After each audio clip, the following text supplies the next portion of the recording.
South ఇండియాలోనే biggest sorry store మన Varahi silks మన విజయవాడ ఎంజీ రోడ్లో ప్రారంభం. ఇక్కడ ఉన్నారు 5 సంవత్సరాల నుంచి ఇక్కడే ఉన్నాం. ఇల్లు తీసుకున్నాం, ఇక్కడ కొనుక్కున్నాం, అపార్ట్మెంట్లో ఉంటున్నాం, కానీ ఓటు అక్కడే ఇస్తున్నారు, విచ్ ఇస్ రాంగ్ థింగ్. ఈ కల్కటా ఇప్పుడు జరిగిన దాంట్లో కల్కటాలో మేము ఇప్పుడు చెప్పిన ఫిగర్స్లో చాలా మటుకు అట్లాంటి వాళ్ళు ఉన్నారు. అందులో వాళ్ళ కోసం స్పెషల్ బస్సులు ట్రైన్లను పెట్టేసి టికెట్లు కొని పంపించి తీసుకెళ్తుంటారు కదా, చాలా మంది వెళ్తారు కదా. అది ఆపాల్సిన టైం వచ్చింది. సో ఎస్ఐఆర్ టైంలో లాస్ట్ టైం అదొక మంచి గేమ్ ఆడారు ఎలక్షన్ కమిషన్. ఆంధ్ర తెలంగాణ ఒకటే రోజు ఓటింగ్ పెట్టారు. ఎక్కడ ఓటేస్తారు, ఎక్కడ ఓటేస్తారు అక్కడే వేయండి మీరు, 2 చోట్ల వేయలేరు. ఇప్పుడు డూప్లికేట్లు కూడా తీసేస్తారు, ఎందుకంటే ఇప్పుడున్న ఎస్ఐఆర్లో డూప్లికేట్స్ బయటకు వచ్చేస్తుంది ఈజీగా. అది కాకుండా they have a secondary way of checking up. వాళ్ళు ఏం చెక్ చేస్తారంటే ఎంప్లాయర్ డేటాబేస్ తీసుకుంటారు. For example me EPF database తీసుకోవచ్చు, మీరు ఎక్కడ పనిచేస్తున్నారో వాళ్ళకి తెలిసిపోతుంది. ఇది సెకండరీ చెక్ అంటారు దీన్ని. బహుశా అది తెలంగాణలో ఉండకపోవచ్చు, వెస్ట్ బెంగాల్లో నడుస్తుంది. అది గవర్నమెంట్ డేటాబేస్ యూజ్ చేస్తారు. మీ పాస్పోర్ట్ ట్రాకింగ్ చేస్తారు. ఇప్పుడు యూపీలో జరిగిన దానికి పాస్పోర్ట్ ట్రాకింగ్తో తెలిసింది వాళ్ళకి. ఎవరో కంప్లైంట్ చేశారు, ఇట్లా వీళ్ళిద్దరు ఇక్కడ లేరంటే they check with the passport control and they told that these people left India అప్పుడు ఆల్మోస్ట్ 1 సంవత్సరం ముందు అక్కడికి వెళ్ళారు, ఇండియాలో లేరు ఇప్పుడు. మీరు ఆ టైంకి వచ్చి ఓట్ వేయొచ్చా అంటే ఎస్ వేయొచ్చు, కానీ మీరే అప్లై చేయాలి దానికి. అబద్ధం చెప్పకూడదు, we are not here we are there అని చాలా క్లియర్గా చెప్పాల్సి వస్తుంది. ఫైనల్ డిసిషన్ బిఎల్ఓ దగ్గర ఉంటుంది. ఇది చాలా స్టేట్స్లో జరుగుతుంది. ఎందుకంటే మనం చూసిన ఇప్పుడు బెంగాల్ వాళ్ళు ఇక్కడ ఉంటారు హైదరాబాద్లో, వాళ్ళు ఎక్కడ ఓటేస్తారు, వాళ్ళ ఊర్లోనే ఇస్తారు, వాళ్ళు ఇక్కడ వేయరు. ఎందుకంటే మేము వచ్చాం 3 నెలలు ఉంటాం, 4 నెలలు ఉంటాం, వెళ్ళిపోతామని చెప్తారు, విచ్ ఈజ్ అండర్స్టాండబుల్. ఈ మైగ్రెంట్ లేబరర్స్ అంటాం వాళ్ళని మనం. మైగ్రెంట్ లేబరర్స్ ఇవాళ ఉంటారు, రేపు వెళ్ళిపోతారు. కానీ పర్మనెంట్లీ షిఫ్టెడ్ అదే ఒక కేటగిరీ. పర్మనెంట్లీ మైగ్రేటెడ్ అంటారు వాళ్ళు, అంటే బీహార్ నుంచి ఆపర్చునిటీస్ లేకుండా బయటికి వచ్చి హైదరాబాద్, బెంగళూరు, చెన్నై లాంటి ప్లేస్, కేరళలో వచ్చి వాళ్ళు అక్కడ ఉండిపోతున్నారు. వాళ్ళకి అక్కడ ఓటే. కానీ చెన్నైలో ఒక ప్రాబ్లం వచ్చింది, తమిళనాడులో స్పెషల్లీ. స్టాలిన్ ఏమంటున్నాడు, వీళ్ళని అక్కడ ఎన్రోల్ చేయకూడదంట. బీహారీ వాళ్ళని తమిళనాడు రోల్స్లో బీజేపీ వాళ్ళు ఎన్రోల్ చేస్తున్నారని చెప్పి అలిగేషన్ చేశారు. వాళ్ళకి రైట్ ఉందండి ఎన్రోల్ చేసుకోవడానికి, వాళ్ళు అక్కడే పనిచేస్తున్నారు, వాళ్ళు ఎన్నో సంవత్సరాల నుంచి అక్కడే ఉన్నారు. కానీ స్టాలిన్ ఏమంటున్నారంటే వాళ్ళు బీజేపీకి ఓటేస్తారు, దానికోసం వాళ్ళని తమిళనాడు ఓటర్ లిస్టులో పెట్టలేము. అది ఎట్లయితుందండి? రేపు తమిళనాడు నుంచి ఢిల్లీకి వెళ్ళి కొంతమంది పనిచేస్తుంటారు, లేకుంటే తమిళనాడు నుంచి ముందు కేరళకు చాలామంది వెళ్తుండే వర్క్ కోసం, లేబర్ కోసం, మేస్త్రీలు, స్కిల్డ్ వర్కర్స్. వాళ్ళని కూడా ఇదే డైలాగ్ కొట్టచ్చు కదా, అక్కడ వెళ్తే మీరు అక్కడ కూడా ఓటేయకూడదు. సో బ్రాడ్ పారామీటర్స్ ఏంటంటే కవిత గారు, మన ప్రేక్షకులు అర్థం చేసుకోవాల్సింది, ఎస్ఐఆర్ వస్తున్నప్పుడు మన దగ్గర ఇంకో 2 నెలలు వస్తుంది, మీరు ఎక్కడున్నారో అక్కడే మీరు ఓటేయాలి. రెండవది, మీరు ఎస్ఐఆర్లో మీ క్లియర్గా ప్రాజనీ మ్యాపింగ్ చేయాల్సి వస్తుంది. దాన్ని మన కొన్ని ప్లేసెస్ వచ్చి ఆపేశాను నేను. ప్రాజనీ మ్యాపింగ్ అంటే ఏంటి? ప్రాజనీ అంటే పిల్లలు. మీ అమ్మ నాన్నగారు 2002 ఓటర్ లిస్ట్ ఉంటే మీరు కూడా ఆ ఓటర్ లిస్ట్లో 2025 ఎస్ఐఆర్ లిస్ట్లో మీరు వస్తారు ఆటోమేటిక్గా. మీరు ప్రూవ్ చేస్తారు, మీరు మా అమ్మగారు నాన్నగారు ఇది పేరు సర్టిఫికేట్ ఏదని చూపిస్తారు. వాళ్ళు లేకుంటే, ఆ లిస్ట్లో వాళ్ళు లేకుంటే మీకు ప్రాబ్లం అవుతుంది. వాళ్ళు ఎక్కడున్నారు? బహుశా మీరు చెప్తారు వాళ్ళు మహారాష్ట్రలో ఉన్నారు ఆ టైం. వీళ్ళు మహారాష్ట్ర లిస్ట్ తీస్తారు, ఆ పేరు ఉందా అని చూస్తారు ఎక్కడెక్కడైనా. ఆ పేరు అక్కడ కనిపించకపోతే ఏం చేస్తారు? వీళ్ళ అమ్మ నాన్న దగ్గర అడుగుతారు, వాళ్ళు బతుకుంటే ఇప్పుడు మీరు అక్కడ ఉన్నారా, ఎక్కడ ఉన్నారా, ఈ డేట్లో 2002లో మీరు ఎక్కడ ఉన్నారు? మాకు తెలియదండి, మాకు గుర్తులేదు, మా మెమరీ పోయిందంటారు వాళ్ళు కొంతమంది. All possible. ఇది చాలా కాంప్లెక్స్ ప్రొసీజర్ అండి, ఎందుకంటే ఒకసారి 98% ఓకే అయిపోతుంది నార్మల్. ఈ 2% ఉంది చూడండి, ఇదే ప్రాజనీ మ్యాపింగ్లో వస్తుంది. అంటే వాళ్ళ పిల్లల్ని వాళ్ళ అమ్మ నాన్నగారితో మ్యాచ్ చేస్తున్నారు. ఇది బంగ్లాదేశ్ వాళ్ళకి పెద్ద థ్రెట్. 2002లో బంగ్లాదేశ్ తర్వాత బంగ్లాదేశ్ నుంచి వచ్చిన వాళ్ళు ఆ లిస్ట్లో కనిపించారు మీకు, వాళ్ళు ఓట్లు కాదు. అప్పుడు ఆటోమేటిక్లీ వాళ్ళు డిలీట్ అయిపోతారు. వాళ్ళ పిల్లలు ఇక్కడ ఉన్నారనుకోండి, they can not also do it. మొన్న ఇంకొక చాలా స్ట్రేంజ్ కేసు జరిగింది వెస్ట్ బెంగాల్లో, యూపీలో అనుకుంటాను. ఈయనేం చేశారంటే, ఒక ఆయన బంగ్లాదేశ్ నుంచి వచ్చి ఒక అమ్మాయిని పెళ్లి చేసుకున్నాడు వెస్ట్ బెంగాల్లో. పెళ్లి చేసుకొని ఎస్ఐఆర్ వస్తున్నప్పుడు చూసి ఏం చేశారంటే ఆధార్ కార్డు తయారు చేయించుకున్నాడు. ఎవరి పేరు మీద? ఆయన వైఫ్ పేరు మీద, వైఫ్ ఫాదర్ పేరు మీద, వాళ్ళ ఫాదర్ అని చెప్పేసి ఆధార్ కార్డు తయారు చేసుకున్నాడు. సో బిఎల్లో వచ్చినప్పుడు ఈ male member husband and wife ఇద్దరికి ఒకటే ఫాదర్. అవును, అది ఎట్లా అవుతుందండి? వాళ్ళు సిబ్లింగ్స్ అయిపోయారు, పట్టుకున్నారు.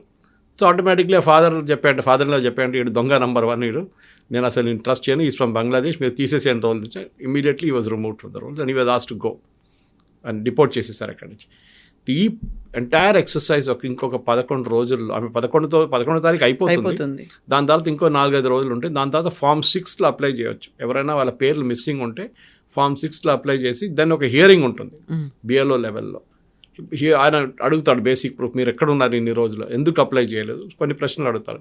దాని తర్వాత మీకు ప్రూఫ్ అడుగుతారు, ప్రోజనీ మ్యాపింగ్ చేస్తారు, మీ నాన్నగారు అమ్మగారి పేరు చెప్పండి, అక్కడి నుంచి మనం లింక్ చేసుకుంటూ పోదామని చెప్పి. ఎంటైర్ ఎక్సర్సైజ్లో కవిత గారు ప్రతి స్టేట్లో, గుజరాత్ లాంటి స్టేట్లో ఇప్పుడు 16 లక్షల మంది చనిపోయారంటే అన్ని డూప్లికేట్లు తీస్తే అక్కడ కూడా మీకు 40-45 లక్షల మంది బయటపడతారు. వెస్ట్ బెంగాల్లో 70 దాకా వెళ్తుంది. ప్రతి స్టేట్లో ఈ ప్రాబ్లం రాబోతుంది, ఎస్పెషలీ బిగ్గర్ స్టేట్స్, లక్షద్వీప్ కానీ, గోవా కానీ, పాండిచేరి, పుదుచ్చేరి ఇలాంటి దాంట్లో చిన్నగా ఉంటుంది amount, numbers will very small proportionately. కానీ బిగ్గర్ స్టేట్స్లో రాజస్థాన్ కానీ, మధ్యప్రదేశ్ కానీ, మహారాష్ట్ర, ఉత్తరప్రదేశ్ ఇట్లాంటి states there be big numbers. ఇది ఎస్ఐఆర్ నేను నా అంచనా, నాకు ఒక కండిషన్ ఏంటంటే SIR should be done every 5 years. అది కాన్స్టిట్యూషన్లో మార్పు తీసుకురావాల్సిందే మోదీ గవర్నమెంట్. డెఫినెట్గా every 5 years 1 SIR should be held. ఈ ప్రాబ్లం ఎక్కడ వచ్చిందంటే 22-23 సంవత్సరాల నుంచి ఎస్ఐఆర్ చేయలేదు. ఐ థింక్ లాస్ట్ టైం చేసింది వాజ్పేయి గారు ఎరాలో చేశారనుకుంటా, దాని తర్వాత జరగలేదు. 2002 అనుకుంటాను, జరగలేదు ఇప్పుడు దాకా. సో యూ కెన్ ఇమాజిన్, దానికన్నా ముందు 5 సార్లు జరిగింది, 4 సార్లు జరిగింది. I think total 5 till Vajpayee జరా 2002 దాకా. దాని తర్వాత ఎందుకు చేయలేదు ఎవరు తెలియదు. అప్పుడున్న ఎలక్షన్ కమిషనర్స్ దగ్గర అడగాల్సింది, మీరు ఎందుకు చేయలేదు, 2010లో చేయొచ్చు కదా, 2010 దే కూడా డన్, చేయలేదు. 2015లో చేయొచ్చు కదా, చేయలేదు. 2020 కోవిడ్ వచ్చిందంటారు, అండర్స్టాండబుల్. మళ్ళీ దాని తర్వాత ఇప్పుడు మొదలుపెట్టారు. దీంతో పాటు నెక్స్ట్ రాబోతుంది census, and that is where it is going to get very interesting. ఎందుకంటే సెన్సస్ డేటా అనేది చాలా డీప్ డైవ్ డేటా ఉంటుంది. మీది పేరు, మీరు అడ్రస్ ఒకటే కాకుండా చాలా మటుకు ఎక్స్ట్రా డీటెయిల్స్ అడుగుతారు వాళ్ళు. అండ్ ఈసారి క్యాస్ట్ కూడా అడుగుతున్నారు, బ్యాక్గ్రౌండ్ అంతా తెలిసిపోతుంది. ఈ డేటా ఎలక్షన్ కమిషన్ మ్యాచ్ చేసుకుంటారు. ఇది హోమ్ మినిస్ట్రీ దగ్గర నుంచి ఉంటుంది, ఇది సిటిజన్షిప్ డాక్యుమెంట్ లాగా ఇటువైపు ఎలక్షన్ కమిషన్ చెక్ చేసుకుంటారు. ఈ 2 చెక్ చేసినప్పుడే ఇదంతా బయటపడుతుంది. అండ్ డెఫినెట్లీ నెక్స్ట్ 15 days కూడా బి వెరీ ఇంట్రెస్టింగ్. నేనైతే డైలీ డేటా చెక్ చేస్తున్నాను. బహుశా ఈ ఎలక్షన్ ఫైనల్ రిజల్ట్ వచ్చిన తర్వాత, ఎక్సెప్ట్ ఫర్ కేరళలో 18 దాకా ఎక్స్టెండ్ చేశారు, 1 week ఎక్స్ట్రా. ఎందుకంటే అక్కడ లోకల్ బాడీ ఎలక్షన్స్ నడుస్తుందని చెప్పి 1 వారం ఇంకా ఎక్స్ట్రా అడిగారు. మిగతా అన్ని స్టేట్స్లో ఎక్కడెక్కడ జరుగుతుందో 12 యూనియన్ టెరిటరీస్ అండ్ స్టేట్స్లో, దాంట్లో 11లో 11th ద లాస్ట్ స్టేట్ 2 రోజుల తర్వాత. దాని తర్వాత ఫైనల్ ఫస్ట్ డ్రాఫ్ట్ రోల్స్ వచ్చేస్తుంది. దాని తర్వాత ఫైనల్ రోల్స్ 1 నెల లోపల పబ్లిష్ అయిపోతుంది. చాలా interesting data. West Bengal is going to be very very interesting. ఎందుకంటే last time Mamata Banerjee party TMC 2,80,00,000 ఓట్లు వచ్చినాయి. బీజేపీకి 2,20,00,000 ఓట్లు వచ్చినాయి. 60 లక్షల ఓట్లు డిఫరెన్స్. అది ఈసారి 60 లక్షల ఓట్లు పోతే ఇది కూడా బీహార్ లాగా తిరుగుతుందో అని చెప్పలేము. అది కాకుండా ఇంకొక చాలా interesting, with nothing to do with electoral roles, west Bengal ఒక బాబ్రీ మస్జిద్ కడతామని ఎగ్జాక్ట్లీ, అవును, హుమాయూన్ కబీర్ ఒక ఫౌండేషన్ స్టోన్ వేశారు మొన్న. ఆయన పార్టీ నుంచి మమతా బెనర్జీ తొలగించారు. ఆయన ఇప్పుడు ఏమంటున్నారంటే, నేను అసదుద్దీన్ ఓవైసీని కలిసి నేను కొత్త పార్టీ పెట్టబోతున్నాం, 135 స్థానాల్లో నేను పోటీ చేయబోతున్నాం, స్పెషలీ ముస్లిం మెజారిటీ ఉన్న కాన్స్టిట్యున్సీలో. మమతా బెనర్జీ టీఎంసీకి వచ్చే ఓట్లంతా మేము తీసుకెళ్ళిపోతామని చెప్పి ఒకటి ఆయనతో ఒట్టిగా పోటీ చేస్తున్నట్టు వాళ్ళ పార్టీ కొత్త పార్టీ ఏది పెట్టుకుంటాడు. కానీ దాని తర్వాత ఓవైసీతో టైఅప్ చేయడం చేస్తారో లేదో తెలియదు. Owaisi the very smart man. ఆయనతో సొంతంగా ఆపర్చునిటీ దొరికితే ఈయనతో ఎందుకు వెళ్తాడు ఆయన?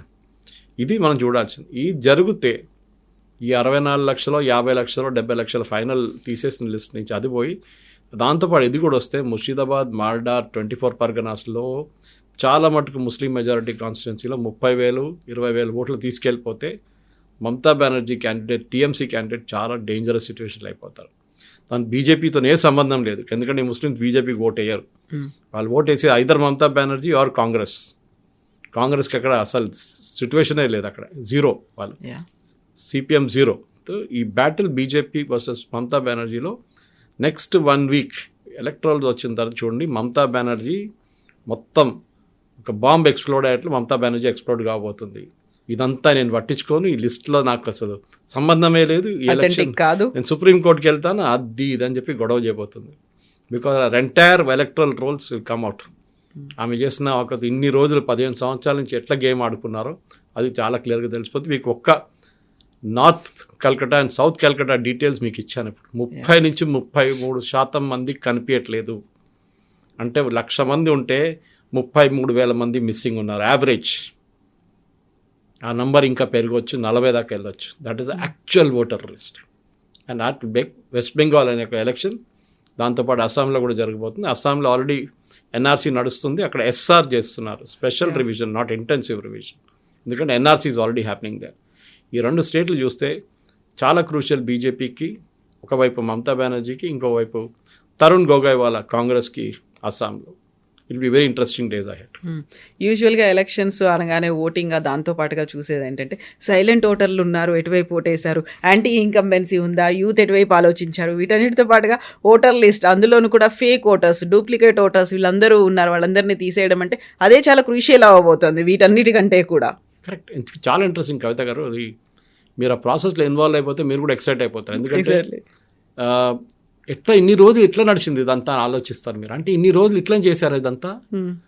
ఇన్ని రోజులు ఇప్పుడు కేరళలో చూడండి, the local body elections is happening. అక్కడ 16% మంది కనిపించట్లేదంట. లోకల్ బాడీ ఎలక్షన్స్ నడుస్తుంది.